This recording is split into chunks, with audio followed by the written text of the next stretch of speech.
आपके एक प्रश्न के उत्तर में आपने कहा ओशो के खिलाफ आस्तिक और नास्तिक दोनों थे, ऐसा क्यों? आस्तिक अंधविश्वासी है, वो मानता है कि ईश्वर है। नास्तिक अंधविश्वासी है, वो मानता है कि ईश्वर नहीं है। एक मामले में दोनों बराबर हैं, दोनों ब्लाइंड बिलीवर्स हैं, अंधविश्वासी हैं। एक इस फिलॉसफी को मानता है, दूसरा उस फिलॉसफी को मानता है। हैं दोनों मानने वाले हैं, इनमें जानने वाला कोई भी नहीं।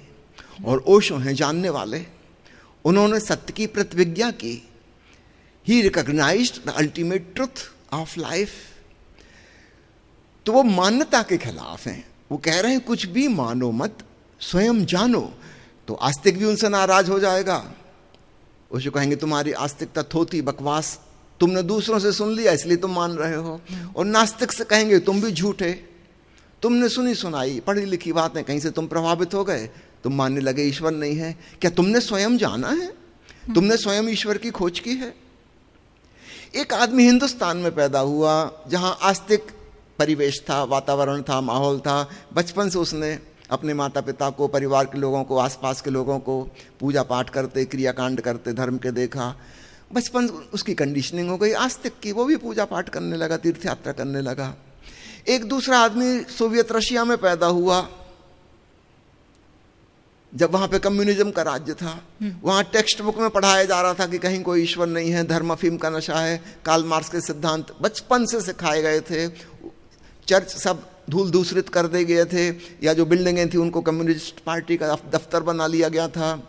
पादरी वादरी सबकी हत्या कर दी गई थी। कोई धार्मिक आदमी वहां नहीं था, सब मारे डाले जा चुके थे। केवल नास्तिक ही वहां जिंदा रह सकता था। फिर दूसरी पीढ़ी आ गई, तीसरी पीढ़ी आ गई, तो लोग भूल ही गए कि धर्म जैसी कोई चीज भी होती थी। अब वहां जो बच्चा पैदा हुआ है, उसके आसपास का जो क्लाइमेट है, वातावरण है, वो दूसरे प्रकार का है। तो ना तो उसने खोजबीन की है रूस के बच्चे ने, और ना ये भारत के बच्चे ने खोजबीन की है। ये भी एक अंधविश्वास का शिकार है, वो भी एक अंधविश्वास का शिकार है। तो ओशो कह रहे हैं दोनों गलत।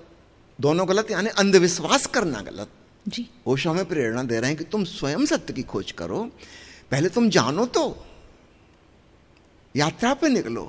हाँ, जब निष्कर्ष तुम्हारे हाथ में आ जाए तब तुम कहना क्या सही क्या गलत। एडवांस में मानने की जरूरत नहीं है। जैसे एक वैज्ञानिक प्रयोग करता है प्रयोगशाला में, जब परिणाम आ जाते हैं प्रयोग के, तब वो घोषणा करता है कि ये रिजल्ट आया है और इससे ये सिद्ध होता है, नियम ऐसा है। ठीक ऐसे ही अध्यात्म का नियम, चैतन्य का नियम है। पहले तुम प्रयोग करो, अपने जीवन को एक प्रयोगशाला बनाओ, ध्यान में डूबो, फिर कहना तुम क्या सच है क्या झूठ है। तो इसलिए आस्तिक नास्तिक दोनों ओशो के खिलाफ हैं, जैसा कि होना चाहिए, बिल्कुल ठीक, क्योंकि वे दोनों अंधविश्वासी हैं। क्या ओशो के मुताबिक आध्यात्मिकता सेक्स से जुड़ी हुई है? देखिए, जीवन जो है पूरा का पूरा एज ए होल एक बायोलॉजिकल यूनिट है। उसमें सब चीजें जुड़ी हुई हैं। हमारे हाथ पैर से जुड़े हैं कि नहीं, और हमारा सिर तलवों से जुड़ा है कि नहीं, हमारी आंखें और कान और जीभ सब जुड़े हैं कि नहीं, हवा जा रही है फेफड़ों में, फिर पूरे शरीर के एक कोष्ठ में पहुंच गई, सब कुछ जुड़ा हुआ है। तो निश्चित रूप से हमारे भीतर की जो जीवन ऊर्जा है, लाइफ फोर्स, वाइटल एनर्जी, जो भी नाम दें, उसकी भांति भांति की अभिव्यक्तियां हैं, वो भी आपस में सब जुड़ी हुई हैं। एक सोपान, एक सीढ़ी जैसी है। उसका निचला सिरा सेक्सुअलिटी है, उसका जो हाईएस्ट सिरा जो है, ऊपर का पायदान, वो स्पिरिचुअलिटी है। दोनों जुड़े हुए हैं। इसमें मध्य में कहीं प्रेम आता है बीच में। प्रेम से हम नीचे उतरें तो हम वासना में गिर जाएंगे, प्रेम से हम ऊपर उठें तो प्रार्थना में पहुंच जाएंगे। लेकिन चीजें सब जुड़ी हुई हैं। तो नीचे की उस ऊर्जा को ऊपर लाया जा सकता है जब हमारी जीवन ऊर्जा मूलाधार और स्वादिष्टान से चक्र से उठ के हृदय चक्र पर आती है, तो हमारे भीतर प्रेम का कमल खिलता है, हमारा हृदय विकसित होता है, सद्भावनाएं विकसित होती हैं, और ऊपर आती है विशुद्ध चक्र पर। ये मैं योग की भाषा बोल रहा हूं, चक्रों वाली। विशुद्ध चक्र पर जब आती है तो हमारी अभिव्यक्ति की क्षमता विकसित होती है, चिंतन मनन की शक्ति पैदा होती है। पहली बार व्यक्ति विचारशील और विवेकपूर्ण बनता है, और भांति भांति की उसकी हिडन टैलेंट्स प्रकट होनी शुरू होती हैं।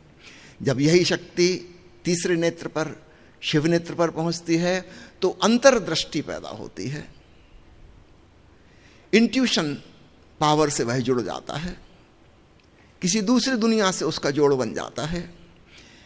अब तो आधुनिक वैज्ञानिक भी कहते हैं कि तीसरे नेत्र के पीछे जो पीनियल ग्लैंड है वो कहीं ना कहीं स्पिरिचुअलिटी से जुड़ी हुई है और इंट्यूशन पावर वहाँ से कनेक्ट है। हम पूरे एग्जिस्टेंस से जुड़े हुए हैं, अलग थलग नहीं हैं। लेकिन जब वहाँ ऊर्जा पहुँचेगी तब वो मैनिफेस्टेशन होगा।